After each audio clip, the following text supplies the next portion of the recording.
El arca de la alianza. Antigua ciudad de Jerusalén.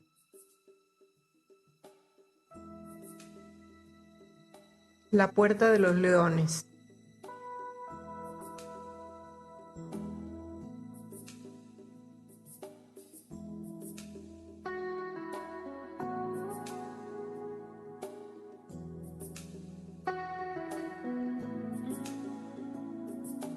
La cueva de Sedequías o canteras de Salomón. Torre de David, período del Segundo Templo. El domo de la roca o mezquita de Omar.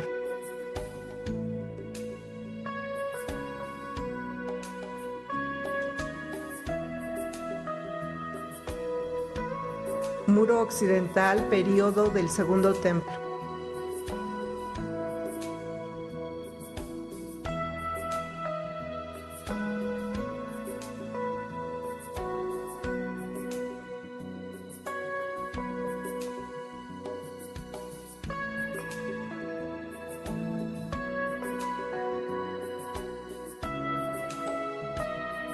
Jardín de Getsemaní.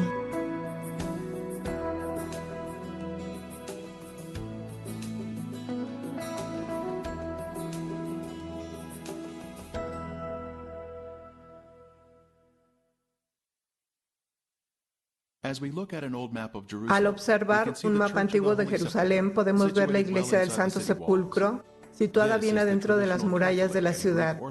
Este es el sitio tradicional católico ortodoxo griego de la crucifixión y entierro de Jesús.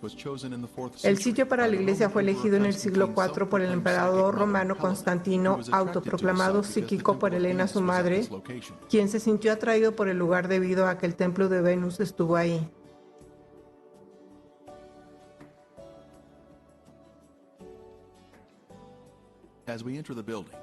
Al entrar en el edificio podemos ver un mural de la crucifixión y entierro de Cristo.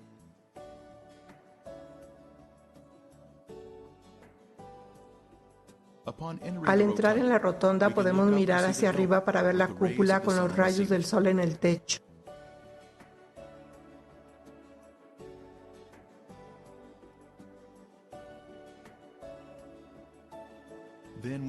Luego nos desplazamos hacia abajo para ver la tumba. Nos preguntamos, ¿es esta la ubicación correcta de la crucifixión de Jesús y el entierro? ¿Este sitio coincide con el relato bíblico? A medida que caminamos hacia la salida, vemos la adoración de la piedra de la unción, donde algunos piensan que el cuerpo de Jesús fue preparado para el entierro. Desde la iglesia nos dirigimos en dirección norte hacia la puerta de Damasco. Estamos viajando a través de un bazar musulmán y es viernes, así que los musulmanes están fluyendo a la ciudad para la adoración. Nuestro destino es un lugar alternativo para el sitio de la crucifixión de Jesús, uno que está fuera de la ciudad.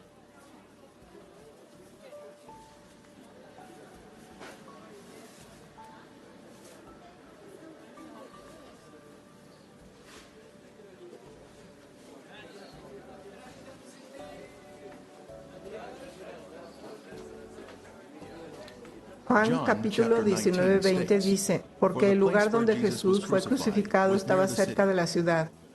Esto nos dice que Él fue ejecutado fuera de las murallas de la ciudad. Nos acercamos a la puerta de Damasco en el lado norte de la ciudad. Es la más bella de las 11 puertas de Jerusalén. Estos muros se construyeron en el siglo XVI por el turco otomano Süleyman I. Este mapa indica que las paredes actuales siguen la línea de las antiguas murallas de la época de Jesús. Continuando nuestro camino por la Puerta Grande, seguimos encontrando adoradores entrando en la ciudad.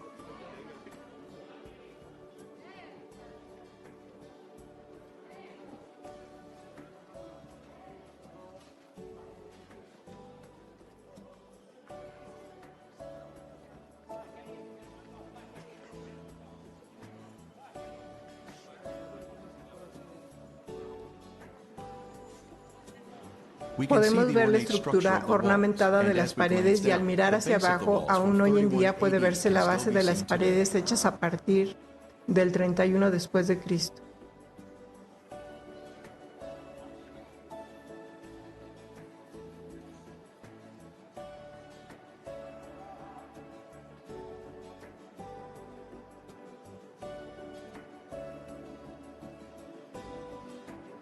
Desde allí nos dirigiremos al noreste a una corta distancia a la zona identificada como Gruta de Jeremías.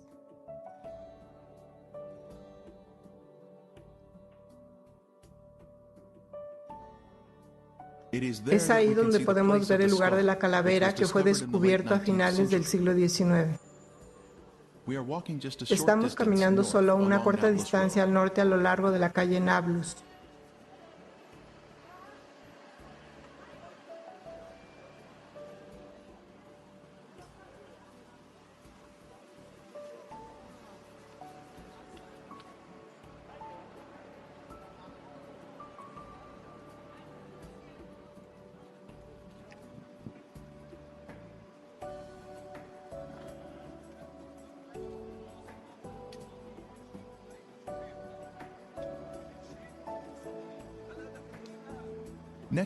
A continuación, vamos al este sobre Conrad Schick y nos dirigimos al territorio de la tumba del jardín.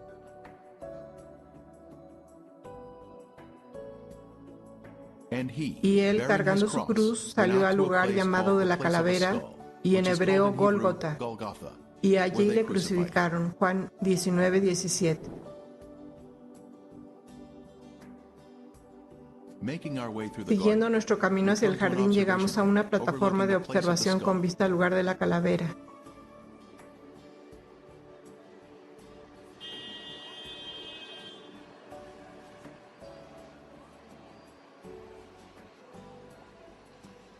Podemos ver las dos cuencas de los ojos y la nariz.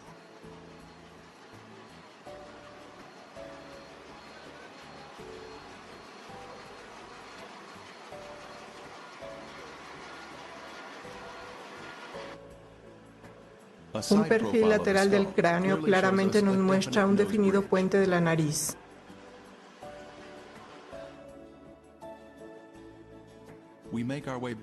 Regresamos a la zona del jardín. Y en el lugar donde había sido crucificado había un huerto, y en el huerto un sepulcro nuevo, en el cual aún no había sido puesto ninguno. Juan 19:41. Hay evidencia de que esta área había sido un jardín en la época de Jesús. Aquí vemos este lagar antiguo, que es el tercero más grande en la zona de Jerusalén. Sin lugar a dudas, debe haber estado un viñedo en esta área. Otro elemento que indica que esta área era un jardín en los tiempos bíblicos es esta antigua cisterna de la época precristiana, capaz de contener 250,000 galones de agua. La profundidad de la cisterna es de 31 pies, su ancho de 29 pies y su longitud de 65 pies. Podemos tener una perspectiva del tamaño en esta foto tomada dentro de la cisterna. Ahora finalmente continuamos nuestro camino hacia la tumba del jardín, donde muchos invitados han llegado a este lugar especial.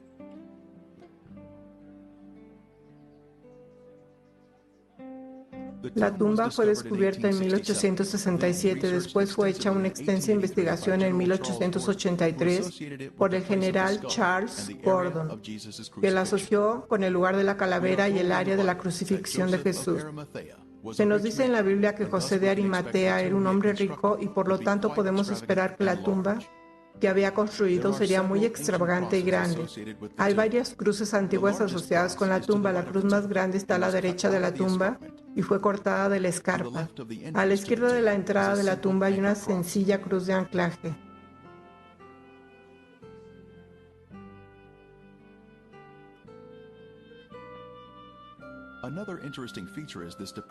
Otra característica interesante es esta depresión que ha sido excavada en la base de la roca por los primeros cristianos para sentarse en la saliente de piedra y practicar la humildad del servicio o lavado de pies.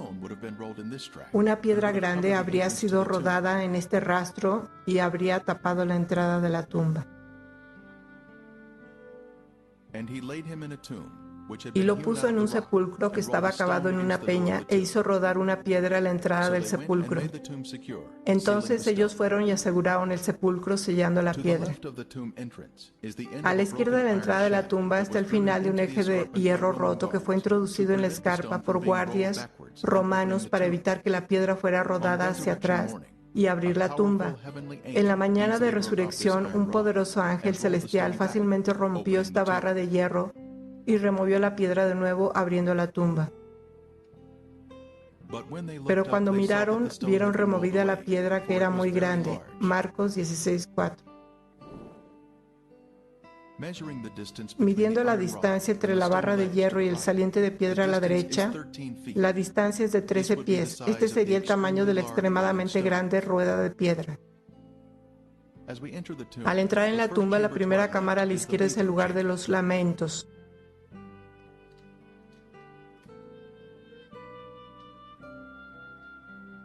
Al mirar a la derecha podemos ver una cripta que ha sido usada. La zona de los pies fue cortada, alargando el espacio para el entierro. Aquí es donde el Hijo de Dios descansó después de haber vivido una vida desinteresada y sin pecado para nosotros. A la derecha hay una cripta sin usar. Entonces miramos de nuevo sobre la cripta usada, donde los ángeles se sentaron en los extremos después de que Cristo había resucitado.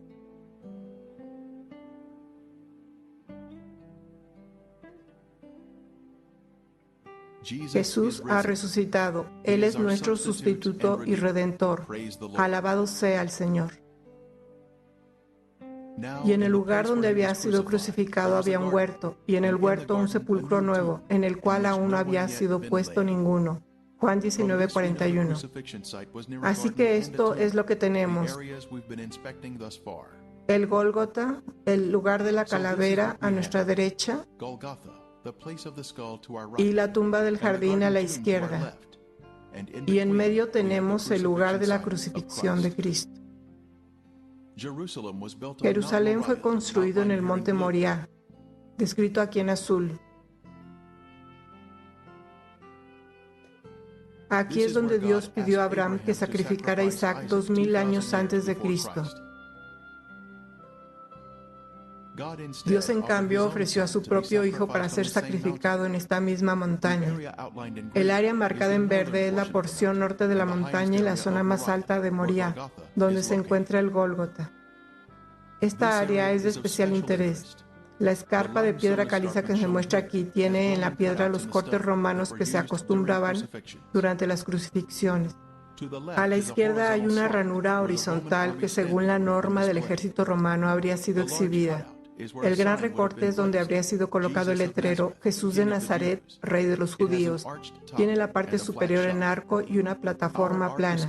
Nuestro equipo de Art Discovery International halló recortes similares en Israel, en Cesarea de Filipo. Tenían la parte superior curva y una plataforma plana donde los letreros o objetos fueron colocados. Y la tierra tembló y las rocas se partieron. Mateo 27:51.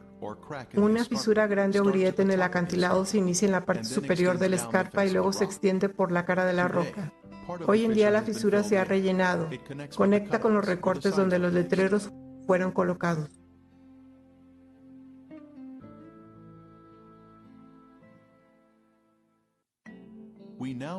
A continuación presentamos el material más importante del mundo, el descubrimiento del Arca de la Alianza y las pruebas que contiene.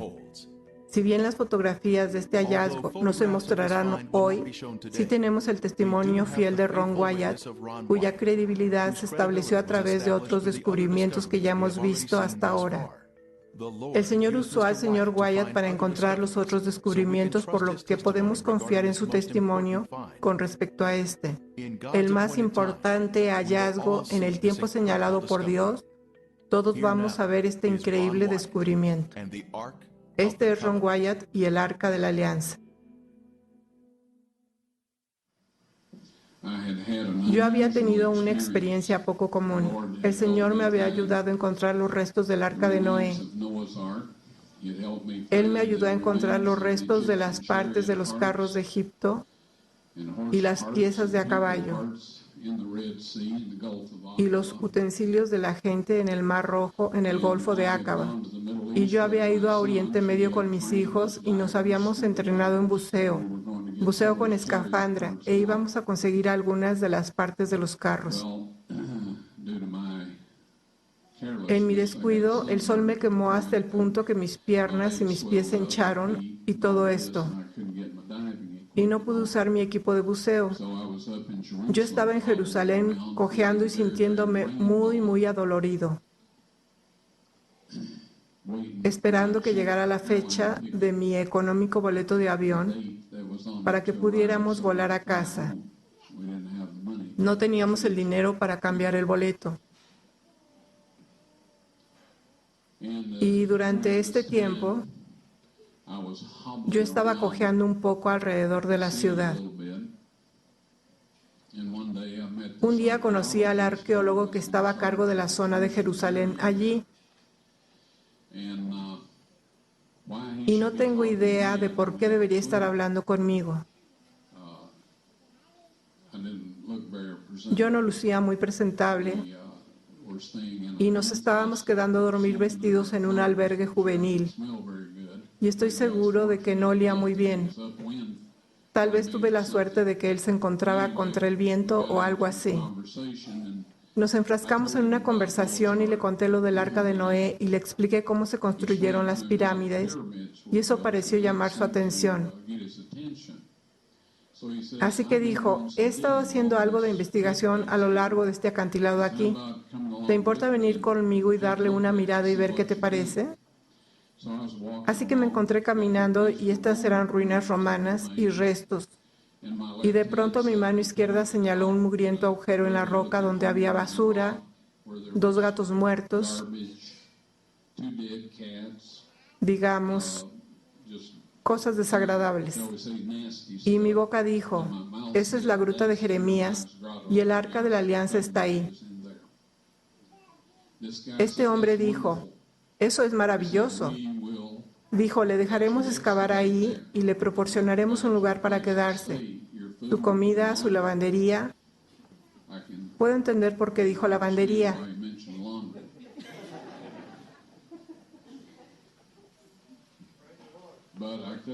Pero yo no podía entender a una persona judía siendo tan generosa.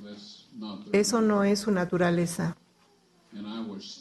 Me quedé de piedra porque yo no había estado pensando en el Arca de la Alianza en lo absoluto. Ya sabe, estaba preguntándome por qué no habíamos sido capaces de obtener algunas ruedas de los carros. Saben, yo oro por todo. Lo hice en ese entonces también. Yo sabía que tenía que estar ahí, pero para lo que yo pensaba que tenía que estar ahí, no era para lo que tenía que estar ahí.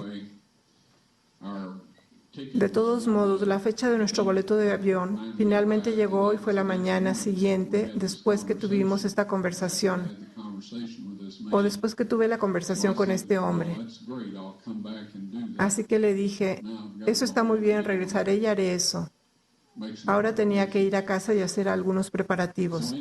Así que me fui a casa preguntándome por qué sería posible que el Arca de la Alianza estuviera en ese lugar. Leí en el capítulo 25 de Segunda de Reyes, donde dice que toda la ciudad estaba rodeada por un muro de asedio. Así me persuadí de que el Arca del Pacto estaba en ese lugar. Porque sabía que alguna fuerza sobrenatural había utilizado mi brazo y mi voz. Cuando sucedió por primera vez, no sabía cuál era esa fuerza. Y se nos instruye para juzgar a los espíritus, para ver si son de Dios.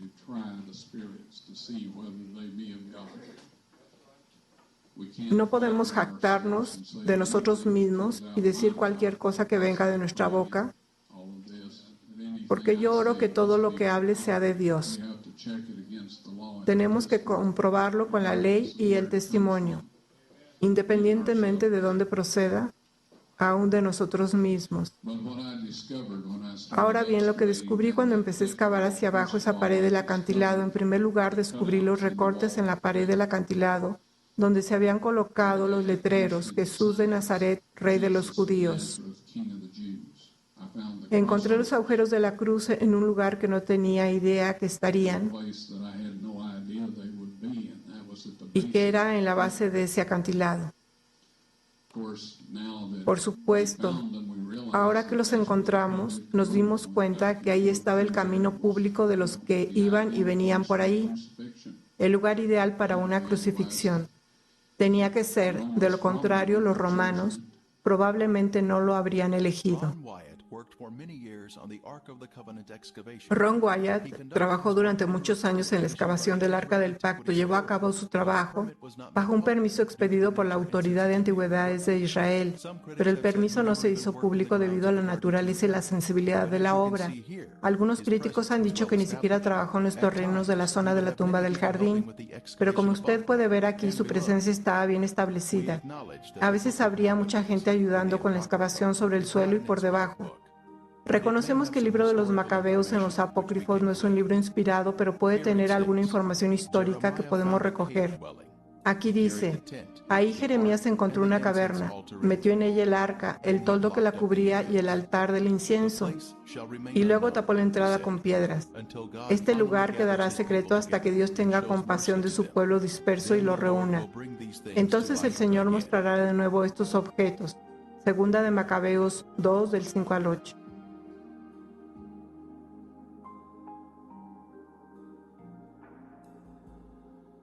Ahora, cuando Cristo murió y la tierra tembló y las rocas se partieron, se formó una grieta a la derecha y hacia abajo de toda la cara del acantilado, pasando por el lado izquierdo del orificio de la cruz, y la piedra se abrió.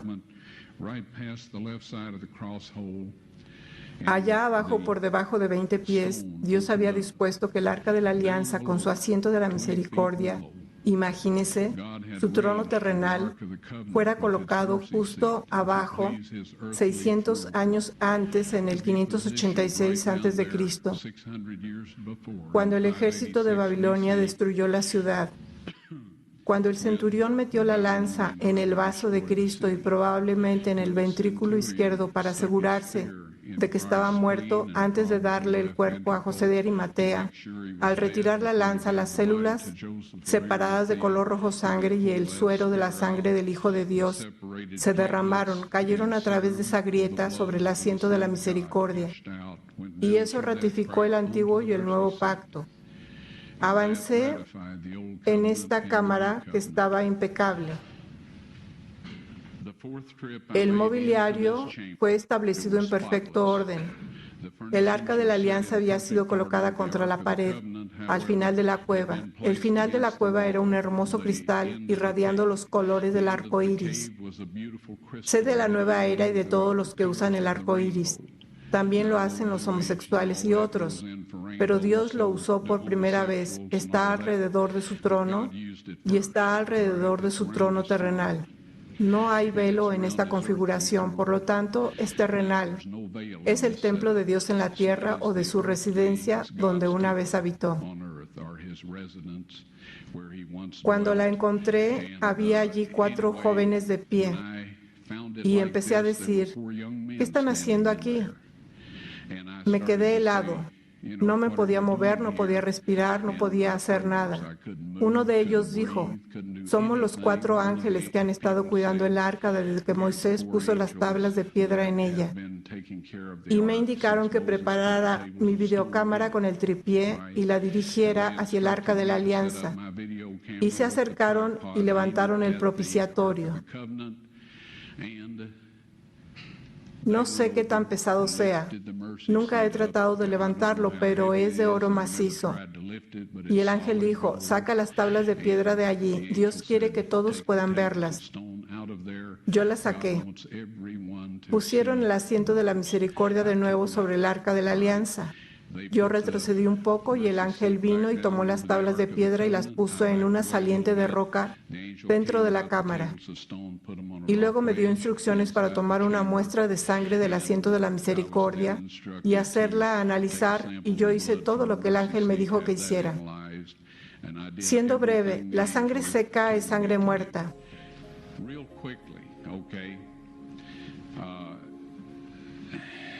Todo el mundo lo sabe. Se puede probar con la sangre de los faraones, las momias de los faraones. Hay ciertas cosas que pueden hacer, pero no pueden obtener el número de cromosomas por cualquier método que yo conozco. Las cosas van cambiando y yo no pretendo saberlo todo. Sin embargo, sé que no hay manera de que pueda conseguir un conteo de cromosomas de sangre muerta. Usted puede obtener un ADN y algunas otras cosas, pero no un estudio cromosómico. Esto se hace en glóbulos blancos vivos. En primer lugar, para este análisis, llevé la sangre a un laboratorio de Israel. Pregunté a algunas de las personas con quienes trabajo en antigüedades dónde encontrar un laboratorio que hiciera el trabajo fiable y me dijeron tal y tal. La llevé. Solo dije, por favor examine esta sangre y dígame lo que usted me pueda decir al respecto. Dijeron, vamos a reconstituirla, vamos a ponerla en solución salina normal y la mantendremos a la temperatura corporal durante 72 horas con agitación suave. Ese es su negocio y es grandioso. Dije, ahora quiero estar ahí cuando la chequen y dijeron, está bien. Así que yo estaba de vuelta, la checaron y dijeron, es sangre humana, podemos decir eso. Hicieron cualquier prueba que necesitaran hacer y entonces dije, tomen algunas de las células blancas de la sangre y pónganlas en un medio de cultivo y manténganlas a la temperatura corporal por 48 horas. Y ellos dijeron, eso no servirá de nada porque es sangre muerta. Les dije, ¿podrían hacer eso por mí? Y ellos dijeron, está bien, vamos a hacerlo. Así que dije, quiero estar aquí cuando vayan a examinarla. Así que regresé, ellos la sacaron, la examinaron con un microscopio y el técnico llamó al otro de por allá, después llamaron al jefe de allí y estaban hablando en hebreo a 1000 por minuto. Por un momento me miraron y dijeron, señor Wyatt, esta sangre humana solo tiene 24 cromosomas. Todas las personas tienen 46, o sea, 23 de su madre y 23 de su padre. 22 autosomas de su madre y 22 autosomas de su padre. Usted recibe una X de su madre y puede recibir una X o una Y de su padre. Esta sangre tenía 23 cromosomas del lado de la madre y solo un cromosoma Y. Vea usted, el niño no podría haberse desarrollado si no tiene los autosomas de la madre. Todas sus características físicas se determinaron por parte de la familia de la madre, de sus autosomas. Su masculinidad se determinó por esta única Y que vino de otra fuente, no de un varón humano. Luego dijeron, esta sangre está viva. Y luego dijeron, ¿de quién es esta sangre?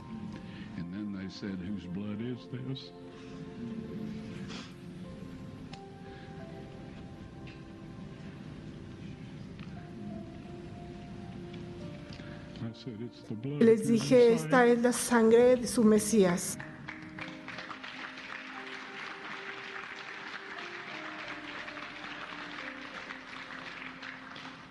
Y les aseguro que la vida de aquellos hombres ha cambiado.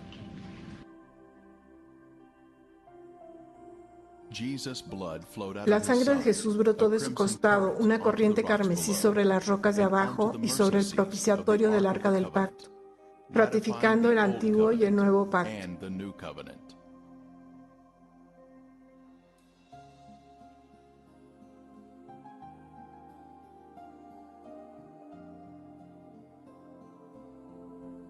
El Nuevo Testamento menciona la sangre oculta en la tierra. Este es Jesucristo que vino mediante agua y sangre, no mediante agua solamente, sino mediante agua y sangre. Y el Espíritu es el que da testimonio, porque el Espíritu es la verdad. Porque tres son los que dan testimonio en el cielo, el Padre, el Verbo y el Espíritu Santo. Y estos tres son uno. Y tres son los que dan testimonio en la tierra, el Espíritu, el agua y la sangre. Y estos tres concuerdan. Si recibimos el testimonio de los hombres, mayor es el testimonio de Dios, porque este es el testimonio con que Dios ha testificado acerca de su Hijo. Primera de Juan 5, 6 al 9. En estos versos se muestra su generosidad. Ahora voy a compartir un par de ellos con ustedes. Primera de Juan 5, 8 y 9 dice: y 3 son los que dan testimonio en la tierra, no sobre la tierra, sino en la tierra, es decir, dentro de la tierra, el espíritu, el agua y la sangre, y estos 3 concuerdan. Luego en el versículo 9 dice: si recibimos el testimonio de los hombres, mayor es el testimonio de Dios. Y aquí está hablando de la sangre y el agua presentada a nuestros corazones y mentes a través del poder del Espíritu Santo. Este es el testimonio del Padre y el testimonio de su Hijo. En un juicio en la corte, un testigo da un testimonio y el testimonio se convierte en evidencia o prueba. Así que lo que esto dice en nuestro lenguaje de hoy es que la sangre y el agua sobre el propiciatorio del arca del pacto, el trono terrenal del Dios vivo, es la prueba del Padre a los habitantes de este mundo, que su Hijo indudablemente ha muerto por nosotros y que hemos sido redimidos, y que nosotros podemos venir a Él en el nombre y la sangre de su Hijo, recibir el perdón y la restauración. Y para el día que, según consta en el capítulo 22, versículo 14 del libro de Apocalipsis, que dice: bienaventurados los que lavan sus ropas para tener derecho al árbol de la vida y para entrar por las puertas en la ciudad. El pago, queridos amigos, se ha hecho, y en el tiempo señalado por Dios, ustedes serán capaces de ver la prueba por sí mismos. Creo que el Arca de la Alianza va a quedarse donde está toda la eternidad. Es la prueba de Dios, Padre, a los habitantes de esta tierra de que su Hijo murió por nosotros. Hay algunas cosas que van a suceder en el futuro que involucrará a 144,000 para llegar a ver eso. Esto no está de acuerdo con un montón de historias de la gente sobre el milenio y todo. Amigos, voy a tener que decirles esto: nada va a pasar como la mayoría lo piensa. La Biblia dice: no corras tras la multitud para hacer el mal. Dice: ancha es la puerta y espacioso el camino que lleva a la perdición, y muchos son los que entran por ella. Porque estrecha es la puerta y angosto el camino que lleva a la vida, y pocos son los que la hallan. Así que todas estas doctrinas sobre el milenio y todas estas cosas son fábulas. No va a suceder de esa manera. Tenemos que ir al Padre en el nombre y la sangre de su Hijo, pedir perdón y restauración a su semejanza. Lea la versión King James de la Biblia a menudo con entusiasmo y con oración, y Dios les revelará lo que necesitan saber para estar listos. Pero no creo que únicamente salgan a la luz las tablas de piedra y el video.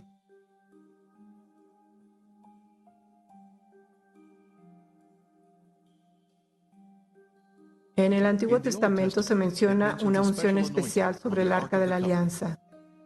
70 semanas están terminadas sobre tu pueblo y sobre tu santa ciudad para terminar la prevaricación y poner fin al pecado y expiar la iniquidad, para traer la justicia perdurable y sellar la visión y la profecía, y ungir al Santo de los Santos. Daniel 9:24.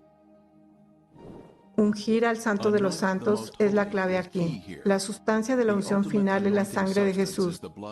El lugar santísimo es el asiento de la misericordia o la parte superior del Arca de la Alianza. El lugar santísimo del tabernáculo fue llamado así porque el Santísimo moraba en dicho lugar.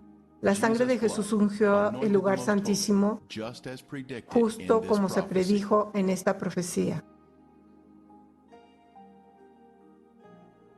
Él nos amó y envió a su Hijo en propiciación por nuestros pecados. Primera de Juan 4:10. La antigua palabra propiciación en inglés significa asiento de la misericordia. Jesús es esa propiciación.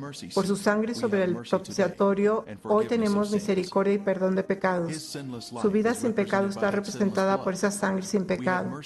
Tenemos misericordia y perdón si violamos la ley y luego nos arrepentimos. Tomará luego de la sangre del becerro y la rociará con su dedo hacia el propiciatorio al lado oriental. Durante cientos de años, la sangre de toros y machos cabríos fue esparcida hacia el este, creando una vacante en el lado oeste del propiciatorio. Dios estaba planeando que la sangre de su Hijo fuera derramada en el lado vacante al oeste del asiento de la misericordia. Oh Dios, santo es tu camino. Salmo 77:13. Nuestra salvación iba a venir a través de la sangre de Jesús siendo derramada sobre el propiciatorio del arca. Este era el plan de Dios desde el principio, que la sangre de Cristo ungiera el propiciatorio del arca con los 10 mandamientos debajo, cumpliendo así el nuevo pacto y concediendo misericordia a la humanidad. Porque hay un solo Dios y un solo mediador entre Dios y los hombres, Jesucristo, hombre, el cual se dio a sí mismo en rescate por todos, de lo cual se dio testimonio a su debido tiempo. Primera de Timoteo 2, del 5 al 6. Este es un evento futuro en el que toda la humanidad verá la evidencia irrefutable de que Jesús es el Mesías, porque la vida de la carne en la sangre está, y yo os la he dado para hacer expiación sobre el altar por vuestras almas, y la misma sangre hará expiación por las personas. Levítico 17:11. La sangre de Jesús tenía que ser derramada sobre el arca para expiar nuestros pecados. Su vida sin pecado estaba en la sangre y pagó por nuestros pecados cuando se derramó sobre el propiciatorio. El asiento de la misericordia tiene una moldura con una campana, lo que significa la vida, y una granada significando la resurrección. Esto representa a Jesús, nuestra vida y resurrección. Uno de los objetos que el Señor Wyatt entregó a las autoridades de antigüedades de Israel es esta granada de marfil. Cuenta con una inscripción alrededor de su desnivel diciendo: Santidad a los sacerdotes, pertenecientes al templo del Señor Yahweh. Este es el único objeto de conocimiento público del primer templo, el templo de Salomón. Se ofrece en un sello israelí junto a una imagen del templo de Salomón. La granada de marfil se exhibe hoy en el Museo de Israel bajo custodia segura. Como cordero fue llevado al matadero, Isaías 53:7. Mas él herido fue por nuestras rebeliones, molido por nuestros pecados, Isaías 53:5. Pero estando ya presente Cristo, sumo sacerdote, Hebreos 9:11, Jesús bajó y rescató al hombre del pozo del pecado. Jesús demostró que la ley puede mantenerse a través de una conexión con el Padre Celestial. Así que sí, las tablas de piedra están fuera del arca de la alianza, están en esta cámara y en este borde hasta donde yo sé. Pero cuando Dios esté listo para que esto sea mostrado al mundo, el ángel me dijo que sería después de que la ley de la marca de la bestia sea impuesta. ¿Entiende eso? Si usted guarda la ley de Dios, tiene el sello de Dios. Si guarda la ley del hombre, y esto pasará pronto, es que si usted se niega a guardar esa ley, no podrá comprar o vender. Para que usted guarde esa ley requiere romper con la ley de Dios y tener la marca de la bestia. Pueden conocerla mejor y solo adentrarse en ella, y luego la tendrán en su mano. Grandes desastres cubrirán la tierra, que llegarán en tiempo de angustia, y la marca de la bestia. Apocalipsis 13, del 13 al 18.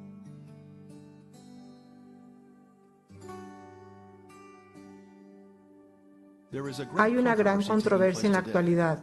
Las fuerzas de la oscuridad se rebelan contra las fuerzas de la luz en una gran batalla por nuestras almas. En un futuro próximo, esto culminará en el enfrentamiento de la marca. Aquí tenemos dos grupos identificados en dos textos durante esta legislación de la marca de la bestia. Este es el primer grupo, los perdidos. No tienen reposo de día ni de noche los que adoran a la bestia y a su imagen, ni nadie que reciba la marca de su nombre. Estas personas han recibido la marca de la bestia. El siguiente grupo son los salvados. Aquí está la paciencia de los santos, los que guardan los mandamientos de Dios y la fe de Jesús. Los salvados están obedeciendo los 10 mandamientos durante la legislación de la marca de la bestia.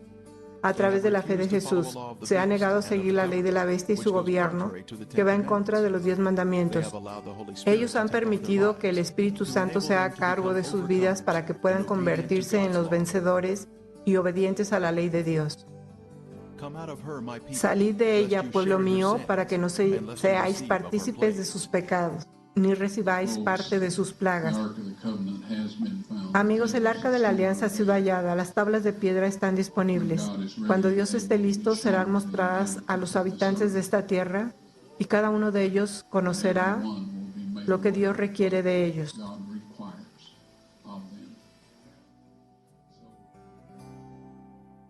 En un futuro próximo, cuando la ley de la marca de la bestia se haga cumplir, obligando a los hombres a violar uno de los 10 mandamientos o de lo contrario perder su derecho a comprar y vender, los resultados de la prueba mostrando el número único de cromosomas se mostrará al mundo junto con el video del arca y los 10 mandamientos.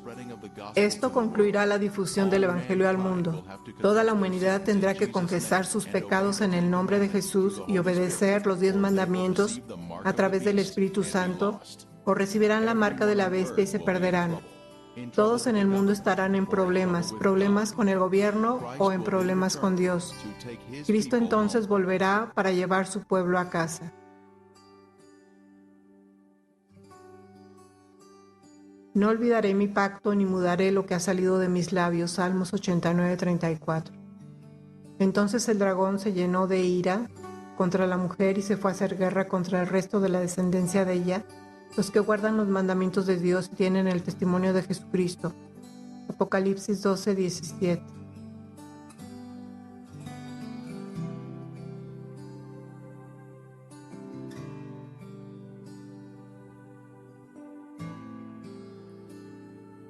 Si me amáis, guardad mis mandamientos. Juan 14:15.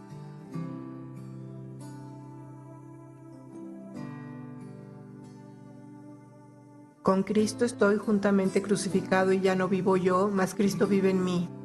Y lo que vivo ahora en la carne, lo vivo en la fe del Hijo de Dios, el cual me amó y se entregó a sí mismo por mí. Gálatas 2:20.